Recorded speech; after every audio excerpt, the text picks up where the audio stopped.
Python data science నుండి advanced జెన్ AI వరకు latest technologies నేర్చుకోవడానికి వీక్యూబ్ సాఫ్ట్వేర్ సొల్యూషన్స్ ని సంప్రదించండి. కామన్ మ్యాన్ ప్రతిపక్ష నాయకుడిని కిడ్నాప్ చేసిన సంగతి మనకి తెలుసు. అయినా కామన్ మ్యాన్ సిటీలో దర్జాగా తిరుగుతున్నాడు. అరెస్ట్ చేయడం పక్కన పెడితే కనీసం కామన్ మ్యాన్ ని అడిగే సాహసం చేయలేకపోయింది ప్రభుత్వం.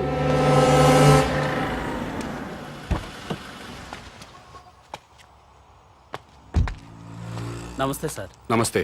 నేను గవర్నర్ గారి పిఏనండి. గవర్నర్ గారు మీతో మాట్లాడుతూ ఉన్నారు. హలో సార్, ఒక్క నిమిషం మాట్లాడండి సార్. హలో బాబు, నువ్వు చేసే పనులన్నీ అభినందించదగ్గవే. కానీ మంత్రుల్ని కొట్టడాలు, ప్రతిపక్ష నాయకుడిని కిడ్నాప్ చేయటం చట్టవ్యతిరేక చర్య. అలా కాకుండా సొసైటీ కోసం ఏం చేయదలుచుకున్నావో, ఎందుకు చేస్తున్నావో నాకు చెప్పు. నేను నీకు సహాయం చేస్తాను. మీరు నిజాయితీ పరులు సార్. తప్పకుండా మీ మాట వింటాను. మీతో పాటు ప్రజాప్రతినిధులందరినీ సమావేశపరచండి.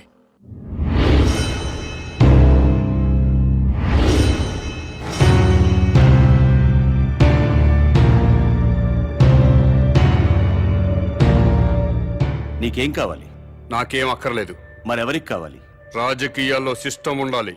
ఎలాంటి సిస్టమ్? భక్తుల కోసం తిరుపతి కొండపై ఉన్న సిస్టమ్. నువ్వు తాగుబోతువా, తిరుగుబోతువా, రౌడీవా, గోండావా అన్నది మాకు అనవసరం. తిరుపతి కొండపైకి ఎక్కాలంటే మాత్రం భక్తుడిగా మారాలి. కొండపై ఉన్నంతసేపు తాక్కూడదు, తిరగకూడదు.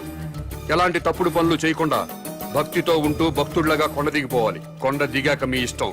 ఆ సిస్టమ్ ప్రజలంతా ఫాలో అవుతున్నారు కాబట్టే తిరుమల కొండని 100 సంవత్సరాల నుంచి పవిత్రంగా ఉంచుతున్నారు. అలాంటి సిస్టమ్ రాజకీయాల్లో లేదు. రౌడీలు, గూండాలు, భూకబ్జాదారులు, ఫ్యాక్షనిస్టులు, అవినీతి పరులు రాజకీయాల్లోకి వచ్చేస్తున్నారు.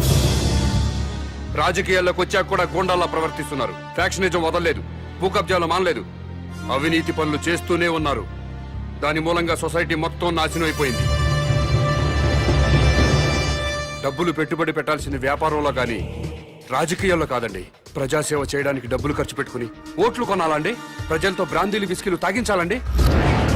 ఎలక్షన్లో డబ్బు సారా ఖర్చు పెట్టకుండా నిజాయితీగా కేవలం ప్రజల ప్రేమతో గెలిచి ఎమ్మెల్యే అయిన వాళ్ళ పేర్లు ముచ్చటగా 3 పేర్లు చెప్పగలరా?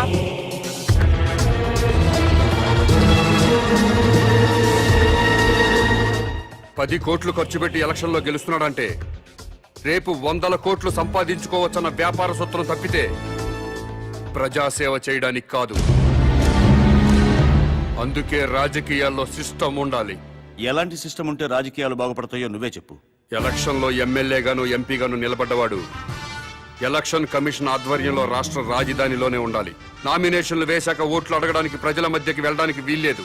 ఇంటింటికి తిరగడానికి వీల్లేదు. పాదయాత్రలు, ఊరేగింపులు ఉండడానికి వీల్లేదు. మీటింగులు, స్పీచులు ఇవ్వడానికి వీల్లేదు. పార్టీ జెండాలు పట్టుకుని ఏ పార్టీ కార్యకర్త ప్రచారం చేయడానికి వీల్లేదు.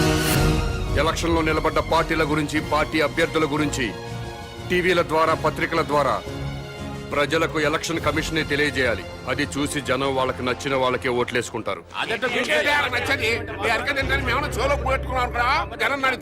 మేము ప్రజల్లోకి వెళ్ళకపోతే మా పార్టీ సిద్ధాంతాలు ఓటర్లకు ఎలా తెలుస్తాయా? పాదయాత్రలు చేసుకుంటూ ఇల్లు తిరిగి ప్రచారాలు చేసుకోకపోతే మా పథకాలు, మా వాగ్దానాలు ప్రజల్లోకి ఎలా చొచ్చుకుపోతాయని. ఊరేగింపులు లేకుండా, మీటింగ్లు లేకుండా, కార్యకర్తలు జెండాలు పట్టుకోకుండా ఎలక్షన్ ఎలా చేస్తామండి?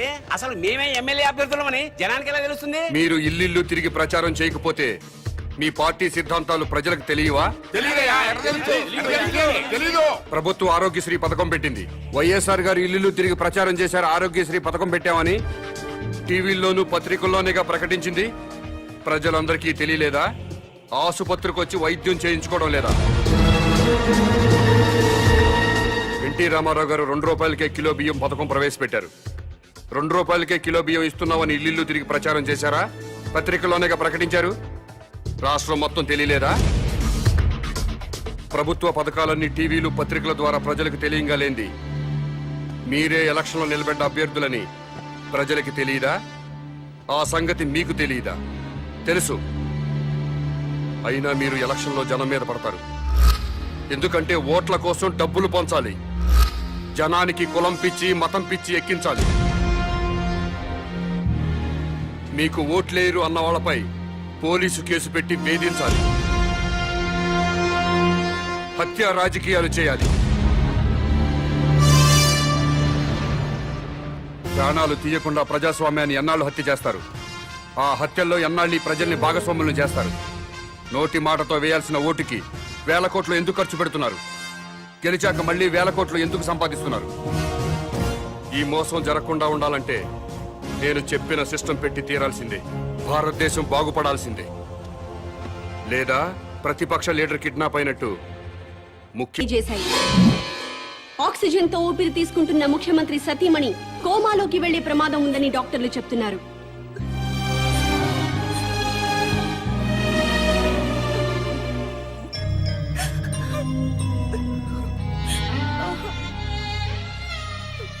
ఆశయం గొప్పదే, అమ్మా గొప్పదే. మాట్లాడు. ఎవరో హలో డాడీ. అమ్మా విజయ. మమ్మీని చూడాలనుంది డాడీ. నన్నెవరూ కిడ్నాప్ చేయలేదు డాడీ. కామన్ మ్యాన్ నా ఫ్రెండే. కామన్ మ్యాన్ అసలు పేరు మహేష్ డాడీ. తన కాలేజ్ లెక్చరర్. అతని భార్య నా ఫ్రెండ్ డాడీ. మహేష్ కుటుంబానికి మీ రాజకీయ నాయకులే వాళ్ళ స్వార్థం కోసం అన్యాయం చేశారు డాడీ. ముఖ్యమంత్రి వెంకటేశ్వరరావు గారు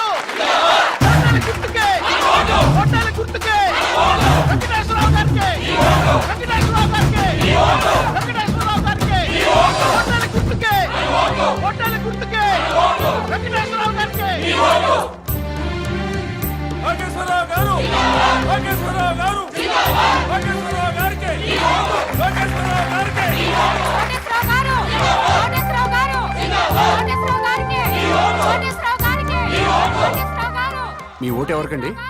మేము ఎవరికి ఓటేయమండి. అదేంటండి? ఎవడొచ్చినా ఏం మిగుతాడండి? ఈ ఎలక్షన్స్ 3 రోజుల ముందు తిరుపతి వెళ్తాం. ఈ ఎలక్షన్స్ అయ్యేంత వరకు అక్కడే ఉండి తిరిగి వచ్చాక సీఎం ఎవరెవరో టీవీలో చూస్తాం. ఆకలిస్తే భోజనం చేసి పడుకుంటాం. మీ అందరికీ తెలిసిన విషయమే. నేను ఈ ఎలక్షన్ లో ఎమ్మెల్యేగా నిలబడుతున్నా. కానీ మా పార్టీలోనే కొంతమంది అసమ్మతి గ్రూపుగా చేరి నా మీద దుష్ప్రచారం చేస్తున్నారు, నన్ను ఓడించాలి అని. ఏమండే, మీరందరూ నాకు అమ్మలు, అక్కలు, నాన్నలు, బావలు, తమ్ముళ్ళు ఎంతమంది ఉన్నారు. మీ అందరి ఆశీర్వాదం నాకు ఉండగా నేను ఎక్కడ ఓడిపోతానండి? గెలుస్తున్నా, ఎమ్మెల్యే అవుతున్నా, ముఖ్యమంత్రి అవుతున్నా. ఎవరు ఎన్ని కబుర్లు చెప్పినా ఎవడి కులాన్ని వాడు పోగొట్టుకోడు. నేను మీ అందరికీ చెప్పేది ఏంటంటే, ఇన్నాళ్లకి మన కులానికి ఒక అవకాశం వచ్చింది. మీ కులం వాడిని నేను నిలబడ్డాను. మీరంతా ఒక కట్టుబాటులో ఉండి ఒక మాట మీద నిలబడి మన కులం వాళ్ళందరినీ ఓట్లేసి గెలిపిస్తే మనోడు ముఖ్యమంత్రి అవుతాడు. దయచేసి ఆలోచించండి. మీ ఓటు ఈయనకేనండి? అవునండి, నాదండి, మా చెల్లిదండి, మా ఆవిడదండి, హోల్ ఫ్యామిలీ అంతా ఆయనకేనండి. మంచోడండి? మా క్యాస్టోడండి. మీ క్యాస్టోడని ఓటేస్తావా, మంచోడని ఓటేస్తావా? మంచోడో, చెడ్డోడో, దొంగోడో, బెవర్సోడో, బిలిపిత్రుడు మాకెందుకండి అవన్నీ?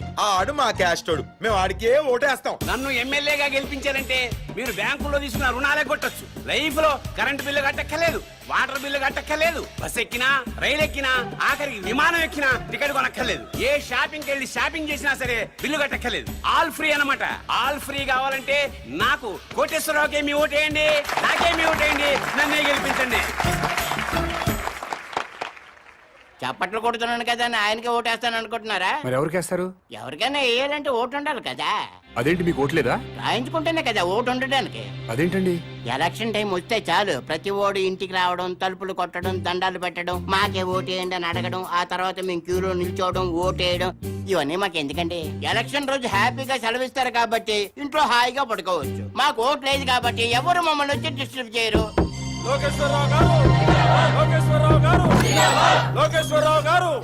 నమస్తే అండి. నాకు ఒక్కసారి అవకాశం ఇవ్వండి. తప్పకుండా మనకే చేద్దాం సార్. థ్యాంక్ యూ అమ్మా. మీరు కూడా మనకే చేద్దామండి. థ్యాంక్స్ అమ్మా. లోకేశ్వరరావు గారికి, లోకేశ్వరరావు గారికి, లోకేశ్వరరావు గారికి.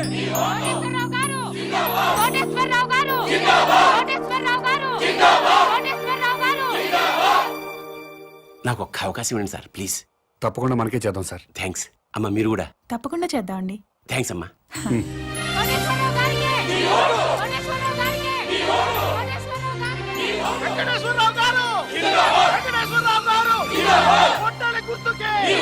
నమస్కారం అండి.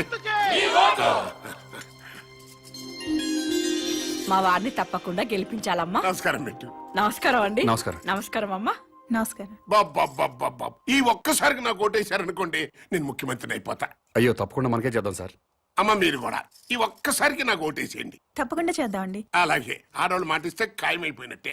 మనకే చేద్దామండి. అరే నోర్మిండే పొద్దున్న లోకేశ్వరరావు వచ్చి అడిగితే మీకే ఓటేస్తాము అన్నారు. మధ్యాహ్నం కోటేశ్వరరావు వచ్చి అడిగితే మీకే ఓటేస్తాము అన్నారు. ఇప్పుడు మేము వచ్చి అడిగితే అయ్యా మీకే వేస్తామండి అంటారు. ఇంత డైరెక్ట్ గా అబద్ధాలు ఆడేస్తారండి మీరు.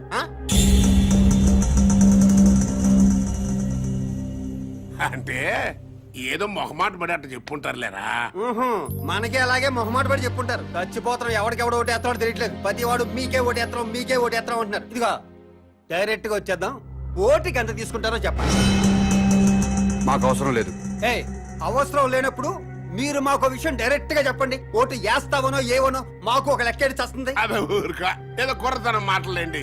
రే అది సీక్రెట్ బ్యాలెట్ ఓపెనింగ్ గా చెప్పరు. డాడీ పద పద పద.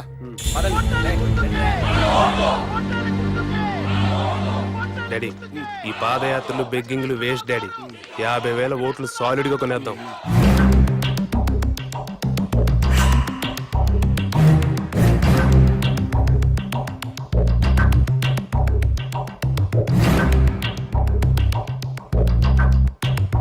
మూర్తి నీకు నా నియోజకవర్గంలో సర్పంచులు ఎంపీటీసీలు జడ్పీటీసీలు కుల పెద్దలు అందరూ బాగా తెలుసు. మా పార్టీ వాళ్ళే కాకుండా 50,000 ఓట్లు బయట నుంచి పడాలయ్యా. పడాల్సిందే అంటే కొనాల్సిందే సార్. అది జనరలే కదంటయ్యా. మనలో మన మాట ఓటు ఎంత కొనిపిస్తా. ఓటుకు 1000 అయితే రెండో మాట లేకుండా అమ్ముడుపోతారు సార్. మందు మందేనా అన్ని అందులోనేనా? మందుకి వేరే ఇచ్చుకోవాలి సార్.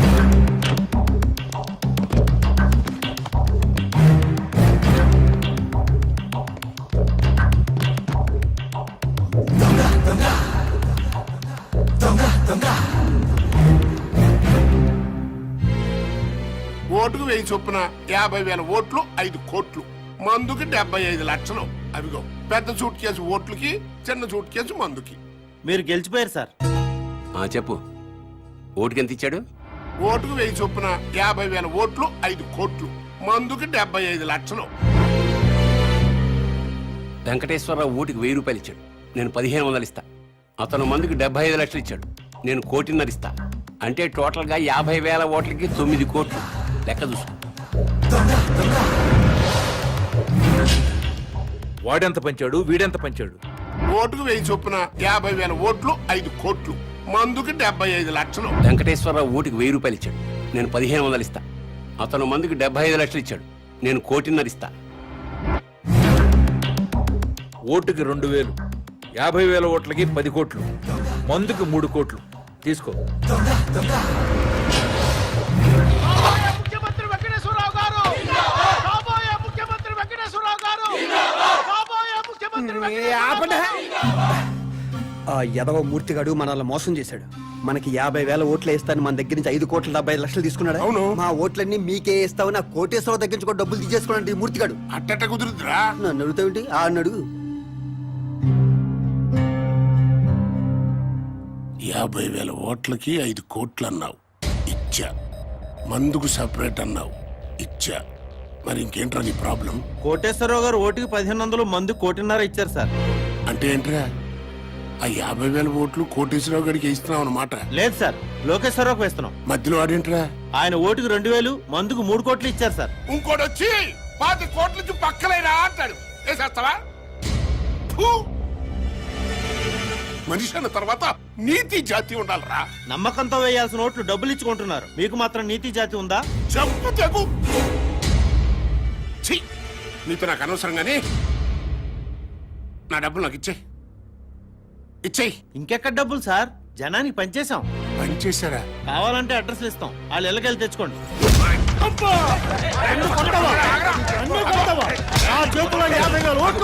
నన్ను కాదు మీరు ఎలా గెలిచారు? ఒక్క ఓటు కూడా మీకు పడకుండా చూస్తా. మీ అంతు చూస్తా. నా సంగతి ఏంటో మీకు చూపిస్తా. నా మీడియాలో సురు. ఆగండి. మీడియా వాళ్ళు వస్తున్నారు రా. అసలు ఎలక్షన్ టైము. కొట్టక్కర్లేదురా. చెయ్యి ఎత్తితే చాలు కొట్టారని 90 సార్లు అన్ని ఛానల్తో చూపిస్తారు. రండి. రేయ్, నన్ను ఓడించడానికి మన పార్టీ వాళ్ళు అపోజిషన్ పార్టీ వాళ్ళు ఒక్కటైపోయారా. అప్పుడు నేను ఓడిపోవటం ఖాయం. అందుకే ఎలాగైనా ఈ ఎలక్షన్ ఆపాలరా. ఆపాలంటే ఓటర్స్ లో కనీసం 500 మంది చావాలి. ఆ మాత్రం ప్రజల్ని త్యాగం చేస్తే తప్ప మనకి న్యాయం జరగదు. ఇది అన్నా, నా మాటిను, నీ పనిలో నువ్వు ఉండు, నేను శంకరం మా పనిలో మేము ఉంటాం, సరేనా?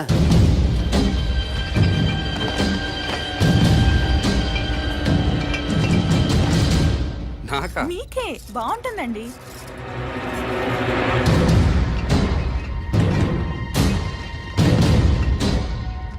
అన్నా చెప్పు తమ్ముడు. అన్ని బస్తీలకు మందు పంపిస్తున్నాం. నిజం మందు అనుకుని మన కార్యకర్తలందరూ తాగుతారేమో. ఇది కల్తీ మందు.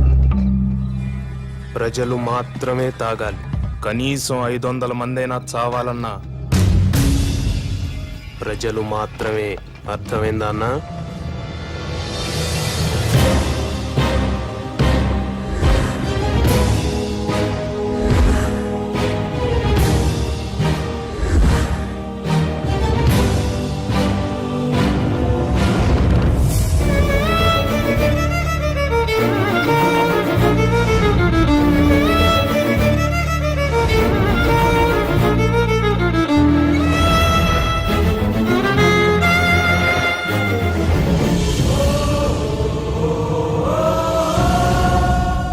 కల్తీ సారా తాగి 500 మందికి పైగా మరణించారు.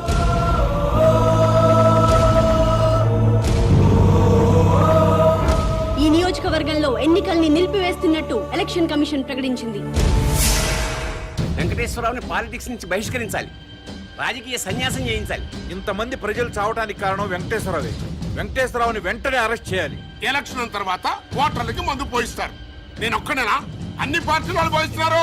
కాకపోతే ఓటరా, ఆఫా, ఫుల్లా, అంతే తేడా. మరి అలాంటప్పుడు నేను దాగించిన మందు దాగే జనం మరణించారు అంటానికి ప్రూఫ్ ఏమనుందా? ఎస్, మాకు కావాల్సింది ప్రత్యక్ష సాక్ష్యం. చూసిన వారు ఎవరైనా ఉంటే డైరెక్ట్ గా పోలీస్ స్టేషన్ కు వచ్చి రిపోర్ట్ ఇవ్వండి. తప్పకుండా యాక్షన్ తీసుకుంటాం.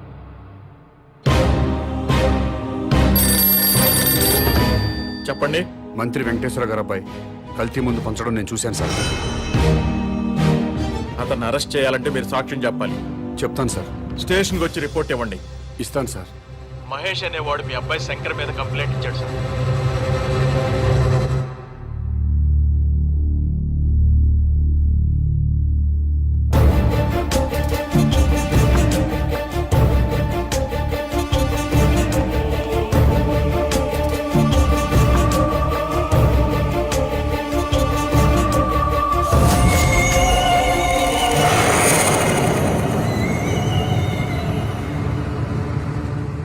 ఇతని మీద కదా మీరు కంప్లైంట్ ఇచ్చింది? అవును సార్. ఇతను తీసుకెళ్లి సెల్లో పడేయండి.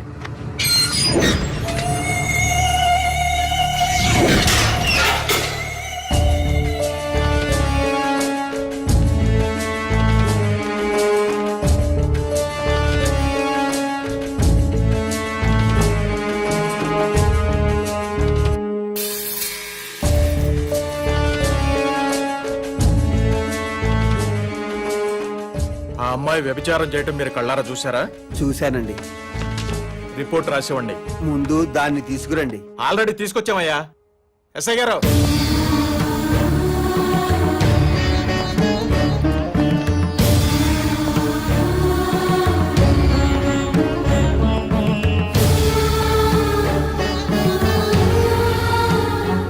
ఈ అమ్మాయేనా?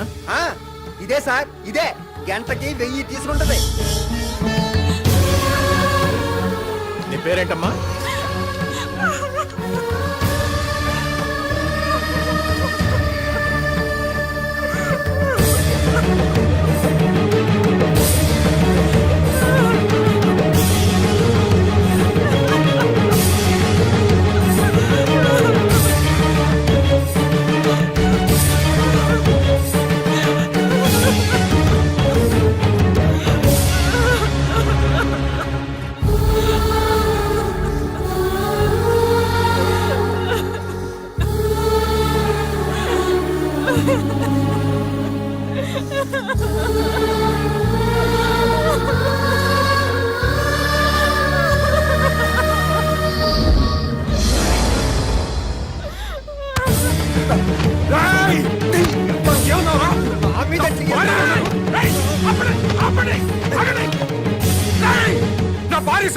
నా భార్య సరితను నీ పెళ్ళానికి ఏంటి వ్యభిచారం చేయకూడదని రూల్ ఉందా?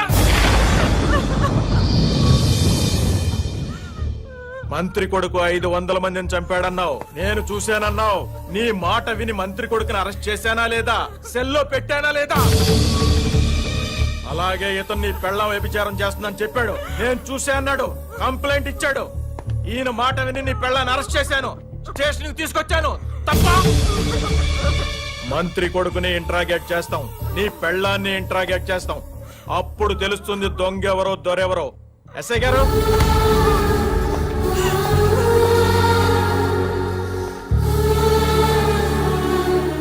కల్తీ మందు జనాలకి పంచావా లేదా? నో.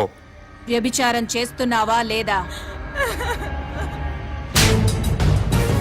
గంటకి ఎంత తీసుకుంటున్నావు?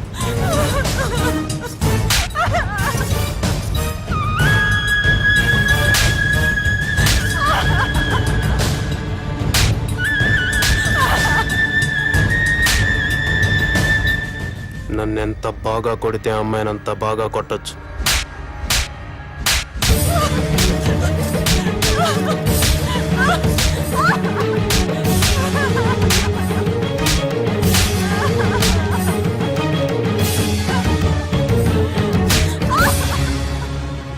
మాస్టారు, ఇదంతా మీకు అవసరం? వాళ్ళు పొలిటికల్ గా ఏమైనా చేసుకుంటారు, నీ జోలికి రాలేదు కదా. అయ్యిందేదో అయిపోయింది. మంత్రి కొడుకు మీద పొరపాటున కేసు పెట్టానని వెనక్కి తీసుకో. శివాజీ కూడా విత్డ్రా చేసుకుంటాడు. లేకపోతే కాసేపట్లో కెమెరాతో టీవీ వాళ్ళు వస్తారు, ఆ తర్వాత 10 మంది కుర్రాళ్ళు వస్తారు. నీ పెళ్ళాన్ని గంటకు 1000 రూపాయల లెక్కన బుక్ చేసుకున్నామని చెప్తారు. పాలిటిక్స్ లో ఏమైనా జరుగుద్ది. నేను మీ ఏరియా కార్పొరేటర్ని కాబట్టి నీ మంచి కోరి వచ్చా. నువ్వు నా మాట వింటానంటే సిఐ గారితో మాట్లాడతా. మాట్లాడమంటావా?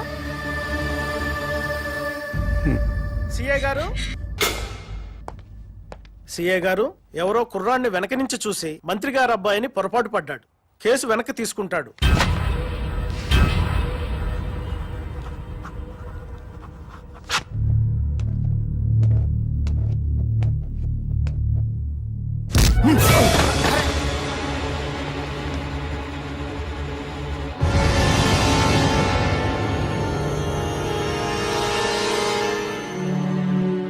మంత్రి కొడుకు కదండి, తప్పుడు కేసు పెట్టేసరికి ఆ మాత్రం కోపం ఉంటుంది.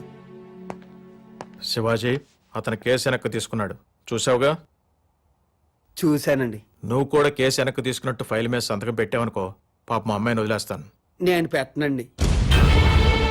ఆడు మంత్రి గారు కొడుకుని వెనక నుంచి చూశాడండి, కానీ నేను దాని ముందు నుంచి చూశానండి. ఆడు పొరపడ్డాడేమో గాని నేను పొరపడలేదండి. నాయి డేగ కళ్ళండి. అది పెద్ద బజార్ దండి. 1000 రూపాయలు ఇస్తే గంటలు చొప్పున తిరిగద్ది. సారీ ఇన్స్పెక్టర్ గారు, నేను కేసు వాపస్ తీసుకోనండి.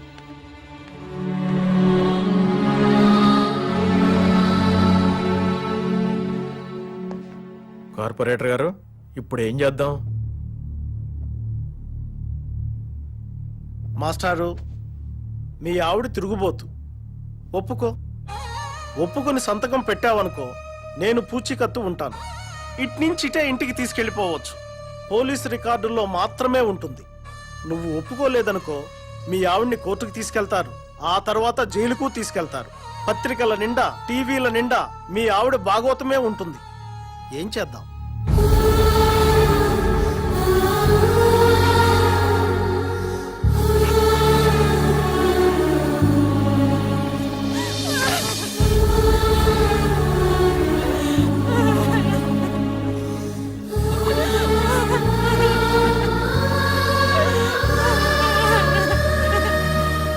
సార్, వాడి పెళ్ళాన్ని లీగల్ గానే తిరుగుబోతుని చేశాం. ఈ మాట మంత్రి గారికి చెప్పండి. ఇది నా నియోజకవర్గం అండి. నేనే ఎమ్మెల్యే కావాలి. కాదు కూడదని ఎవరన్నా కుట్ర పన్నారా, మళ్ళీ ఓటర్లతో కల్తీ సారా తాగిస్తా. సరే, ఇదంతా వద్దు గాని పార్టీ చెప్పింది వినండి. మీరిద్దరు ఎలక్షన్ లో నిలబడ్డం మానేసి వెంకటేశ్వరరావుని గెలిపించండి. మీ ఇద్దరిని ఎమ్మెల్సీని చేసి మంత్రి పదవులు ఇస్తాం. మంత్రి వెంకటేశ్వర గారు అబ్బాయి కల్తీ ముందు పంచడం నేను చూశాను సార్.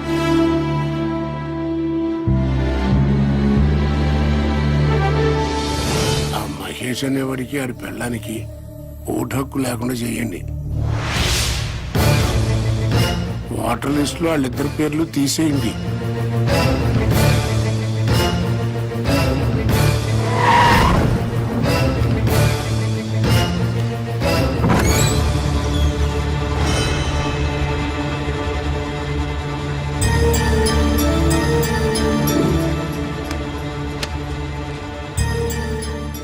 ఆవిడ గంటకు 1000 తీసుకుంటాం. 6 వచ్చాం, ఒక్కొక్కడు 5 గంటలు, మొత్తం 30 గంటలు, 30,000. నువ్వేంట్రా డబ్బులు అలా నిలిపేస్తున్నావు? మీ ఆవిడ తిరిగిపోతే నువ్వే కదా పోలీస్ స్టేషన్ లో ఒప్పుకున్నావు. అది చూపింటే రాయలిపోతా.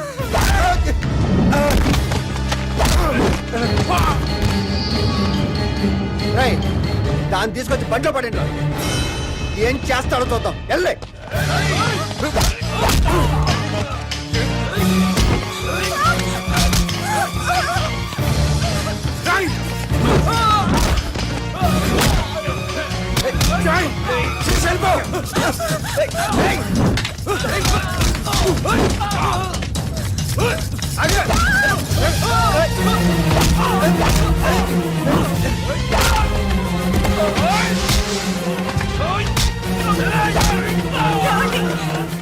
పారిపో.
ప్లీజ్ అన్నా, డోంట్ బి అన్నా.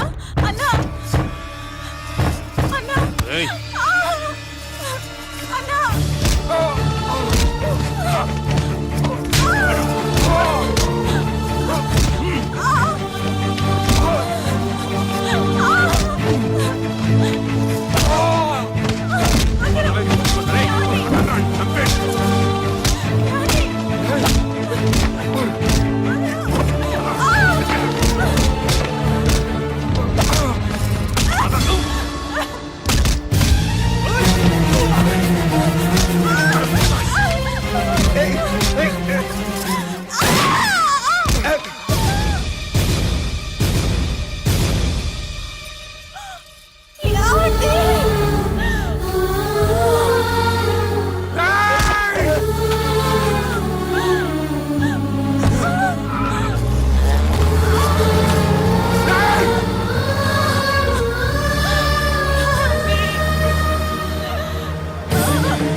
ఏమైంది సార్?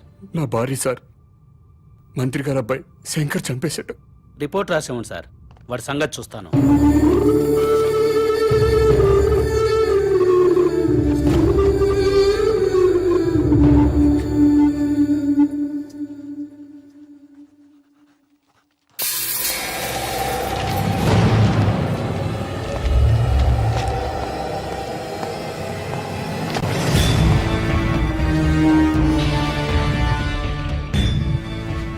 ఏం జరిగింది? ఇతని వైఫ్ సార్, మినిస్టర్ గారు అబ్బాయి మర్డర్ చేశాడు.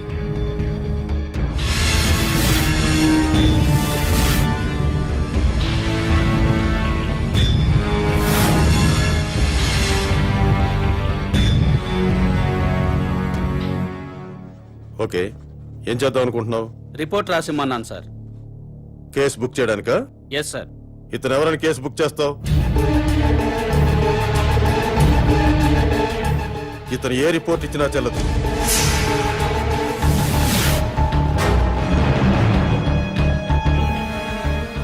మనం ఏ కేసు బుక్ చేసినా మంత్రి గారు అబ్బాయిని అరెస్ట్ చేయలేం. కాబట్టి ఇతను ఇచ్చే రిపోర్ట్ తీసుకోవద్దు.